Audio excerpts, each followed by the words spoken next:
Good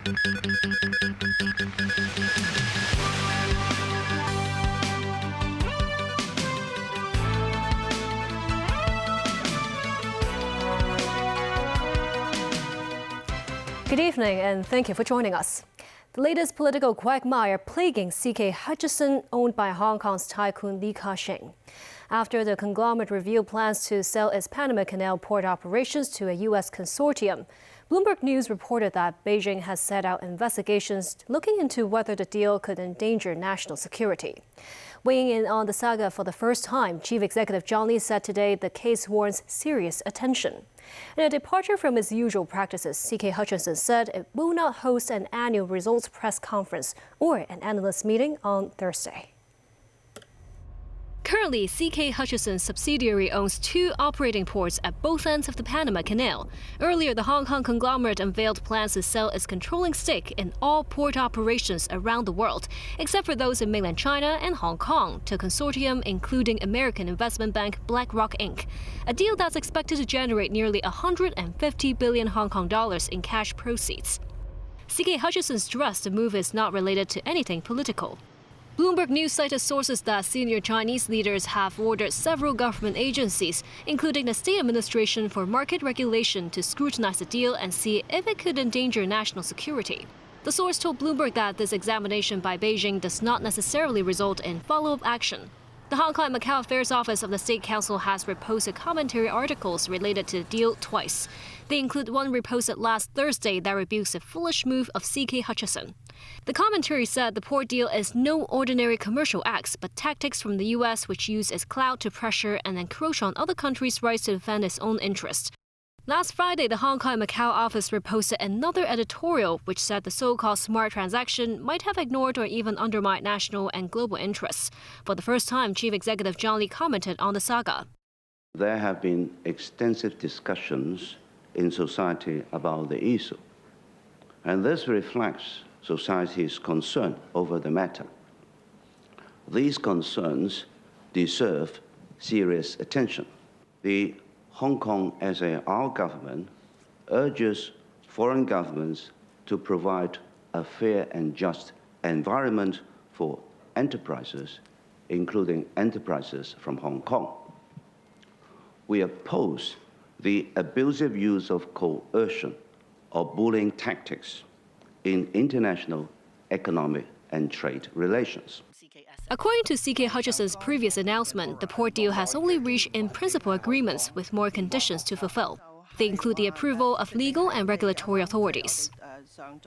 Chief Executive John Lee announced the Legislative Council election will be held on December 7th.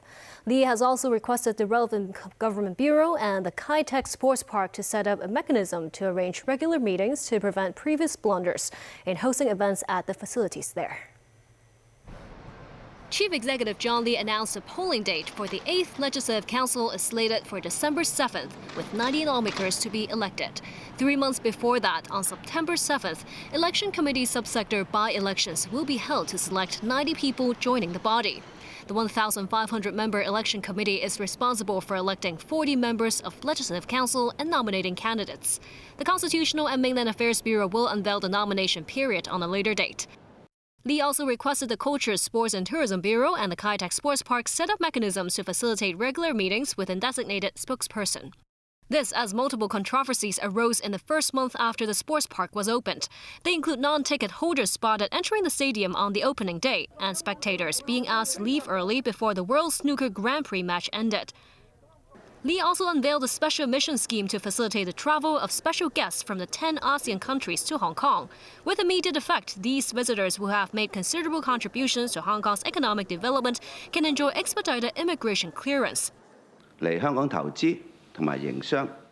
this special scheme will facilitate the attendance of ASEAN member state talents in our important meetings, thus encouraging them to use Hong Kong as a springboard to go global.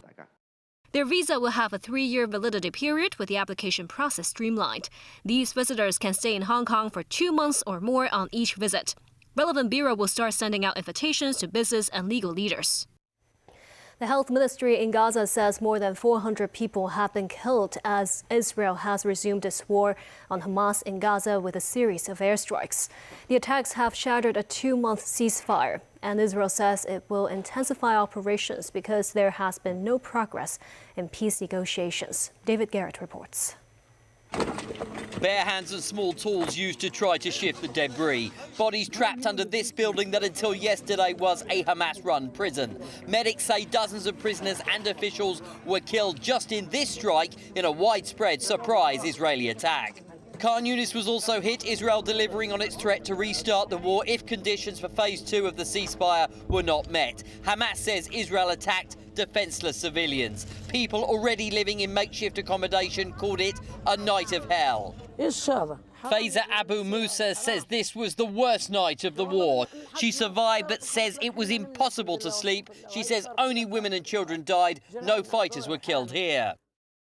The bombs were dropped overnight, the largest barrage for 2 months, breaking a period of calm since Donald Trump came to power. The White House says it supports this attack. Hospitals that can function in Gaza were inundated. At least 4 Hamas officials are among the dead. Israeli Prime Minister Benjamin Netanyahu confirmed he ordered the strikes because of a lack of progress in talks to extend the ceasefire. His Chief of Staff, Lieutenant General Aya Zamir, overseeing the attack from the command centre. Israel is threatening further strikes if its demands are not met. Dismay at the sudden escalation in Hostage Square, where people continue to camp out and protest against Netanyahu's actions. These demonstrators want a deal to get the hostages returned and fear those still alive will now be murdered by Hamas. I think that getting back to fighting is a death sentence for the hostages. That's about it. And I think the only reason that the coalition, that the government would like to go back to fighting is to stay in power. It's got nothing to do with what's best for Israel. It only has to do with maintaining the coalition in power. The Israeli military also struck in Syria, killing 3 people according to the civil defense. They were aiming for military sites of Assad's old regime, which Israel says the new army is trying to rebuild. Israeli forces have seized territory in Syria to protect the border. David Garrett, TVB News. Yemen's foreign minister says the Houthis are at war with the U.S. and will not dial down attacks in the Red Sea. U.S. President Donald Trump says Iran must stop supporting Houthi attacks or suffer dire consequences, adding Tehran will be held responsible for every shot fired by the Houthis. Protests stretched for miles in Yemen after U.S. airstrikes killed more than 50 people. Thousands chanted anti-America slogans. A Houthi official says their policy is not dictated by Tehran. Washington targeted the Houthis after the group threatened to resume strikes on commercial ships from countries that support Israel's war on Hamas. The UN urged restraint with both sides threatening escalation. The Houthis claim civilians were killed along with fighters. The Pentagon rejected this accusation. Dozens of military casualties so far, but I really can't characterize it much better than that at this point. We'll learn more as we go. On the civilian casualty side, no indications of any civilian casualties. We, of course, have seen some of the accusations by the Houthis. We look at those closely when they do come in, but we have no credible indications of any civilian casualties.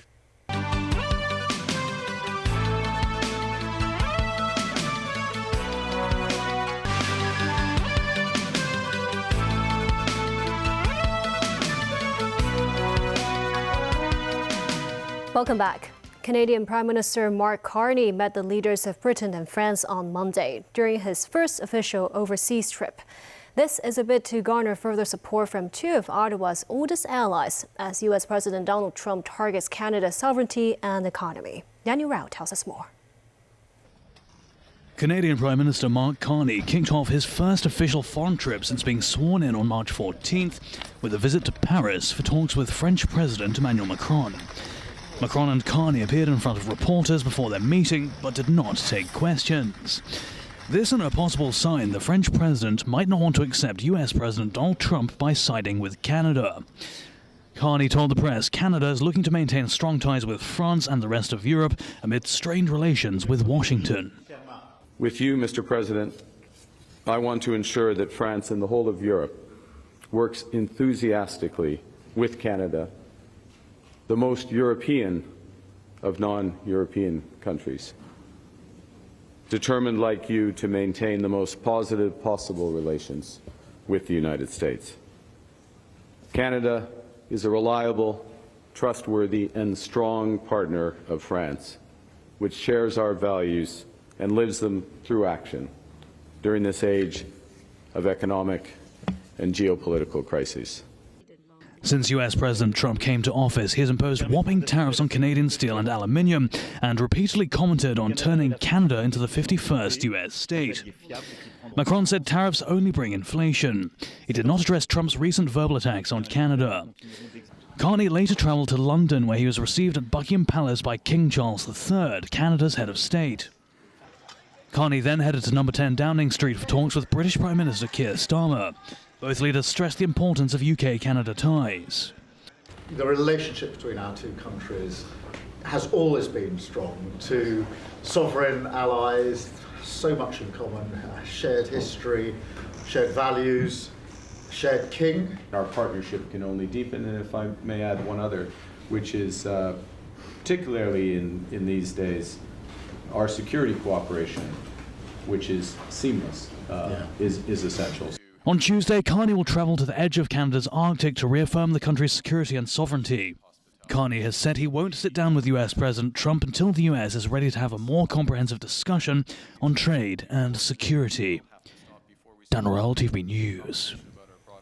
U.S. President Donald Trump told reporters on Monday that President Xi Jinping may visit his country in the not-too-distant future. Beijing, however, took a rather non-committal tone. Trump's remarks came as U.S. and China relations remain locked in a stalemate amid trade tensions. Danny Zhou has more.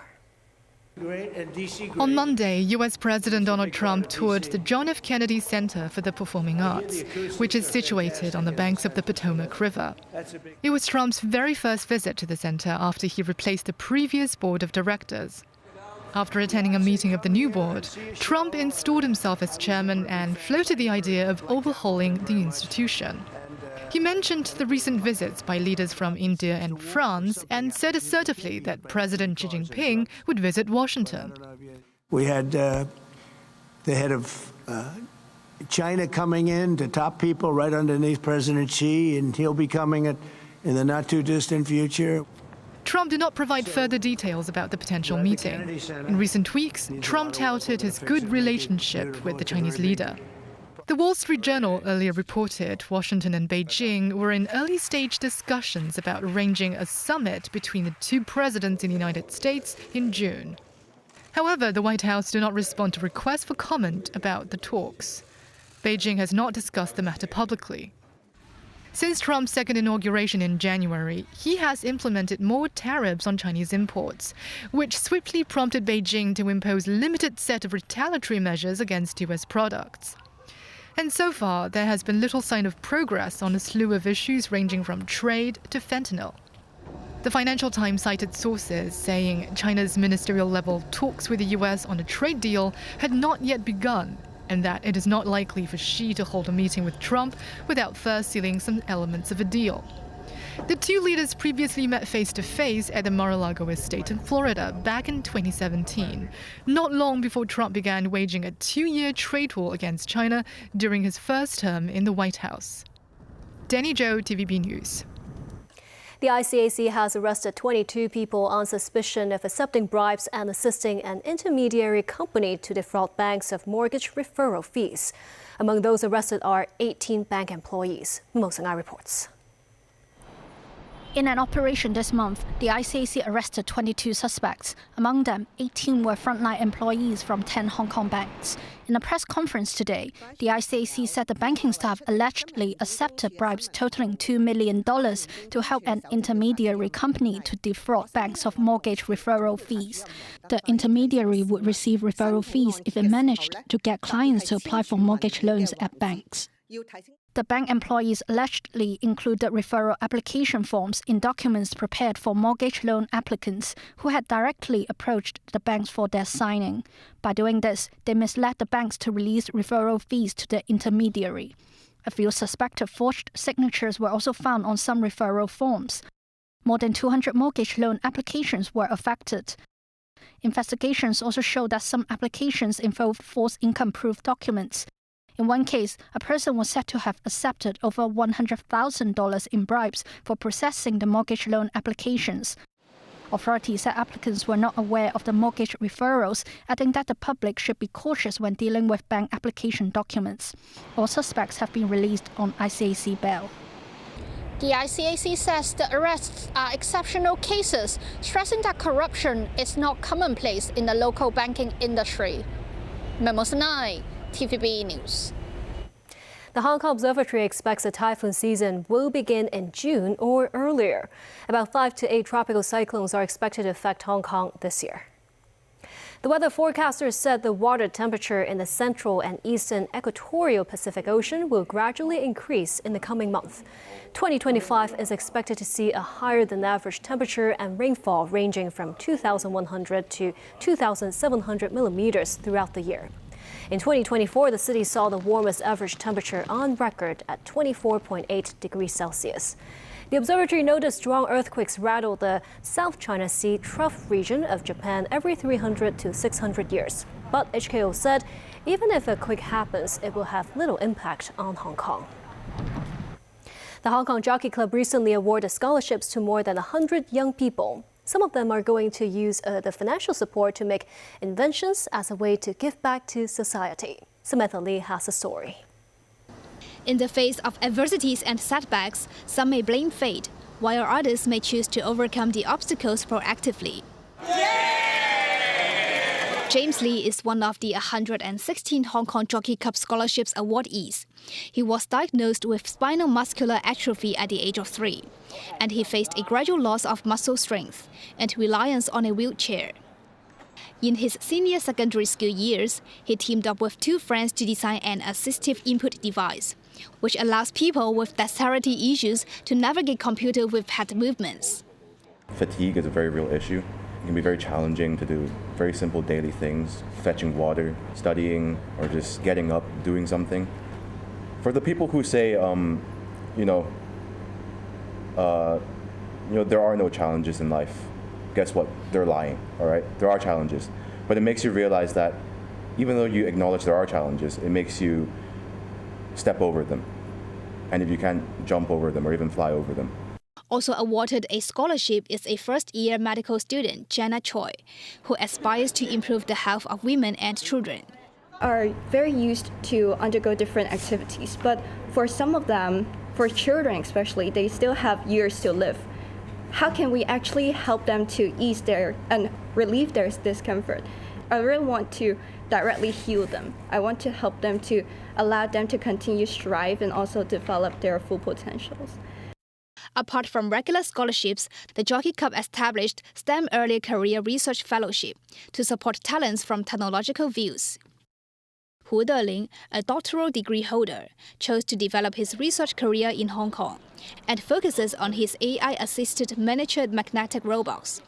He has been working on these robots, which could soon be used to conduct medical procedures inside the human body. The Hong Kong Jockey Club scholarships not only provide financial support, but also leadership development activities that will help them become future community leaders. Samantha Lee, TVB News. And that's the news. Thank you for watching.